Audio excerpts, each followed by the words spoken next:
Following Ireland's emphatic 42-21 victory over England in round 3 of the Six Nations at Twickenham's Allianz Stadium, the championship landscape feels dramatically altered. What unfolded was not merely a defeat for England, but a dismantling of systems, structures, and self-belief. Conversely, for Ireland, it was a rediscovery of identity, a performance rooted in clarity, cohesion, and conviction. Here are 5 detailed takeaways from a seismic afternoon in southwest London at 1. A statement win that echoes beyond the scoreboard. England were not simply beaten, they were overwhelmed. Conceding 5 tries at Twickenham in modern Test rugby is almost unthinkable, yet Ireland did so with an authority that rendered the historic venue strangely subdued. The 42-21 scoreline tells part of the story, but the manner of it, the control, the physical dominance, the composure, will resonate far longer than the numbers alone. From the first whistle, Ireland looks sharper. Their discipline married seamlessly with precision. They did not chase miracle plays or overcomplicate patterns. Instead, they executed the fundamentals at a tempo England could not match. Every carry had purpose. Every ruck arrival was timed. Every kick was part of a broader territorial design. Jamison Gibson-Park orchestrated the tempo magnificently.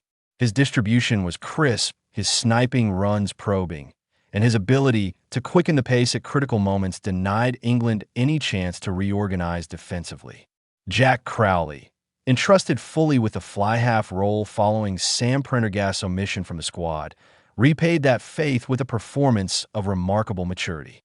He controlled territory, manipulated defensive lines, and dictated the rhythm of the match with understated authority. Like a T inside center, Stuart McCloskey emerged as a selection masterstroke. His direct, punishing running lines repeatedly fractured England's defensive alignment. Yet it was not brute force alone. His intelligence in choosing angles and timing his involvement allowed Ireland to maintain continuity and destabilize England's midfield structure. The statistical disparity underlines the scale of England's collapse. 14 penalties conceded, 2 yellow cards, 28 missed tackles, and 24 turnovers surrendered. In elite Test rugby, such figures are unforgiving.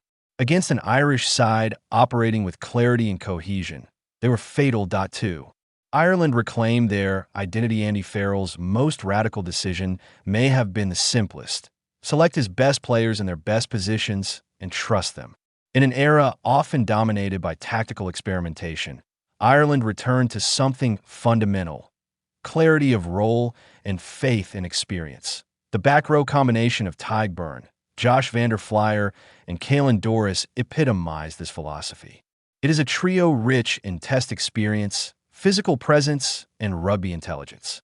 Rather than tinkering, Farrell restored them as a cohesive unit, and they responded emphatically. Doris carried with authority, repeatedly punching through contact and setting the tone physically. Van der Flier was omnipresent at the breakdown, disrupting England's ball and ensuring Irish defensive sets were constantly on the front foot. Beirne, meanwhile, delivered a performance of complete versatility, dominant in the lineout, relentless in defense, and perceptive in his link play. Behind them, James Ryan and Joe McCarthy provided the engine room muscle. Their collision wins established Ireland's gainline supremacy and created the platform upon which the backline flourished.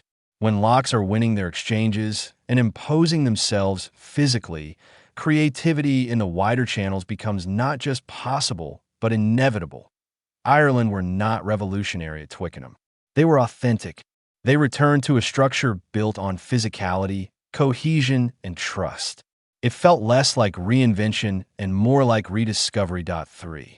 Mastery of the basics. Sometimes the most devastating strategy is not complexity, but excellence in fundamentals. Ireland's superiority was evident in every foundational metric that defines Test rugby. Consider the aerial contest. 9 wins from 9 competitive kicks, compared to England's 3 successes. That dominance suffocated England's territorial ambitions before they could develop. The Red Rose kicking game, designed to build pressure and field position, was systematically dismantled.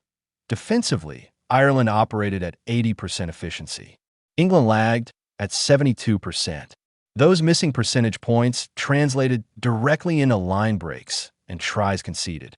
Defensive cohesion is built on alignment, trust, and repetition. Ireland demonstrated all three. England's drift defense fractured under pressure, with multiple instances of two defenders committing to a single carrier and leaving the offload channel fatally exposed. The Crowley-McCloskey partnership exemplified Ireland's back-to-basics philosophy. Crowley's short shoulder passes and looping support lines complemented McCloskey's direct running. The interplay was neither flashy nor elaborate. It was precise. Ireland did not need elaborate deception when simple execution proved so effective. They were meticulous rather than spectacular. And that meticulousness proved far more destructive. 4. Collision dominance defines the contest. If there was a single battlefield that decided the match, it was the collision.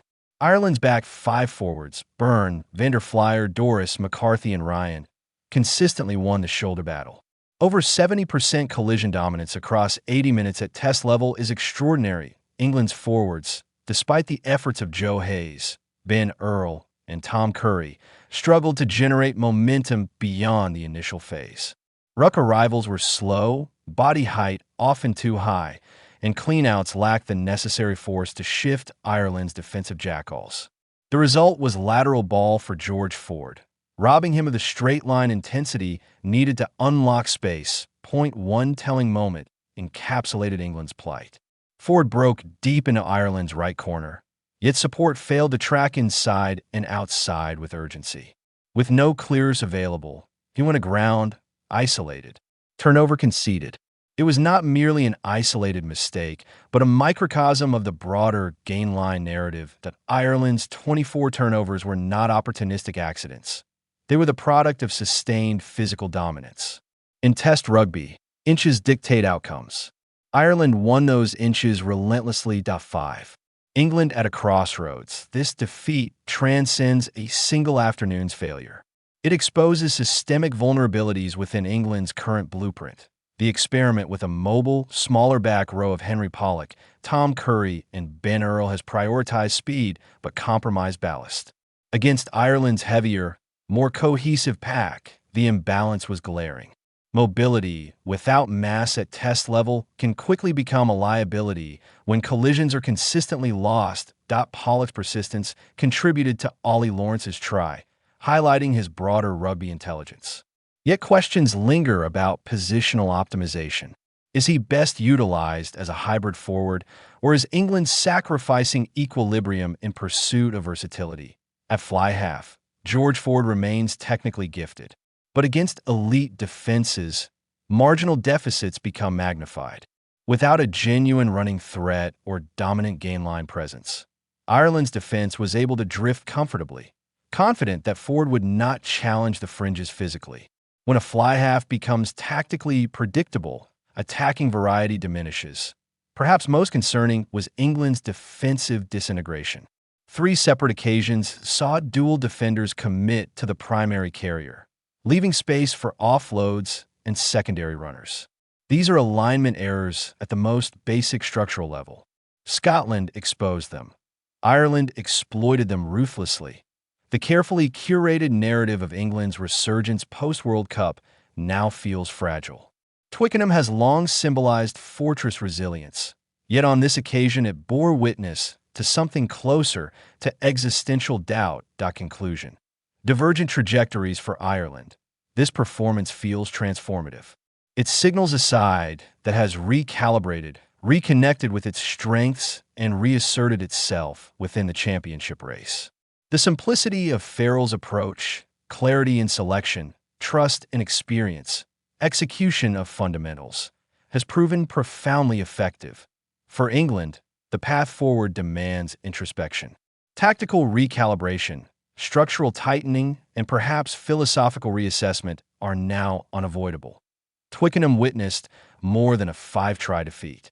It saw Ireland reaffirm who they are, and England confront who they might need to become.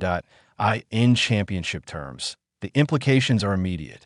In narrative terms, the aftershocks may linger far longer.